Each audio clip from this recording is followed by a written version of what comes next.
Hi, folks, and welcome back to the Star Wars Library, where Star Wars is in print, and we are talking about the last of the original Delray novels, and it's called Lando Calrissian and the Starcave of Thonboka, or Baka. I think that's how you say it.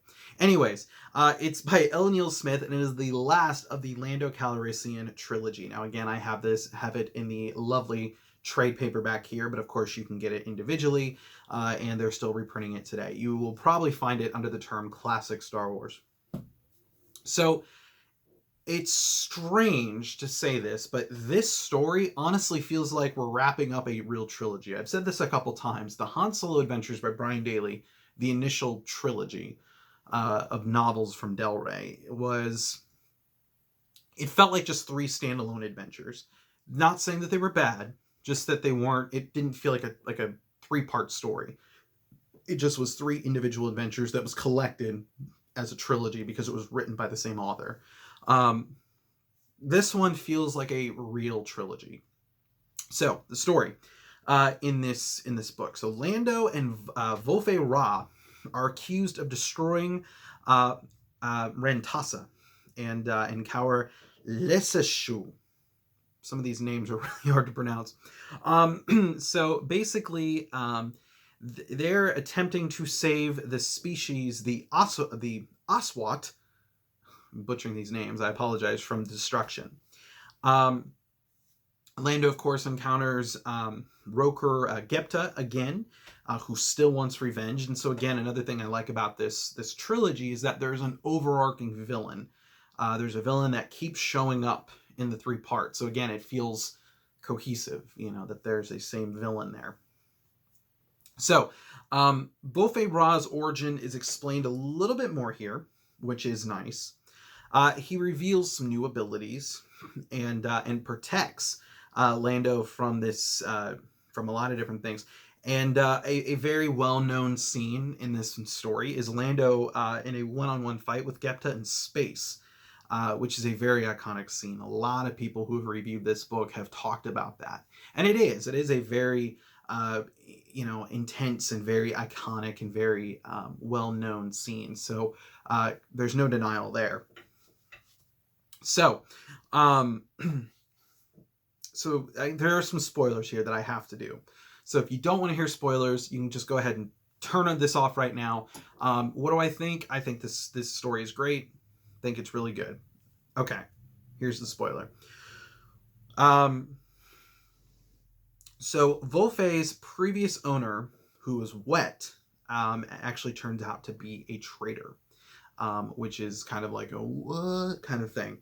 However, Volfe Ra is still a good character in terms of I guess morals, and turns out he's a mechanical alien that is able to return to his people. It explains his goofiness a little bit, but it's very much kind of like E.T. in a way, like, oh, Volfe Ra, go home, kind of thing. That's what it reminded me of. So Lando is now, because Volfe Ra has left, Lando is out of a co-pilot for the Millennium Falcon. Though soon he will lose it to Han Solo. Very, very soon, if we're going in chronological order, he'll soon lose it to Han. It is explained, however, which is kind of cool here. It's explained that Volfe Ra's species is and I'm looking at my notes here, I'm hoping I'm pronouncing this right, the Silentium. Silence and then Tium, so the Silentium. And basically they are outside of the galaxy. Now, this is explained later. In real life, but this is explained later. So they're outside the galaxy, as well as the Heap from the Droids cartoon. And basically, the Heap and the Silentium have this war, and basically it kind of tied that into these people who it connects to the Yuzhong Bong, where it turns out that because of this war, the Vong do not like technology, and it's kind of again, it's really, really cool to see a book from 1983 get tied into a book series that won't come out till 1999, 2000. So it's very interesting to see that.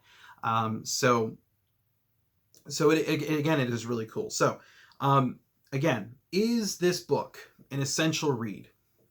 Not in the broader sense. It's, yes, it ties into the Vong, but you don't need to know that to appreciate New Jedi Order down the line. I didn't know that fact when I initially read New Jedi Order. I found that out a lot later. And that was just a cool connection that the Lando series had with that.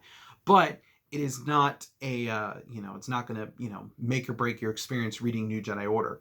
Now, the Lando trilogy as a whole, I think is very good. Would I call it an essential read? No.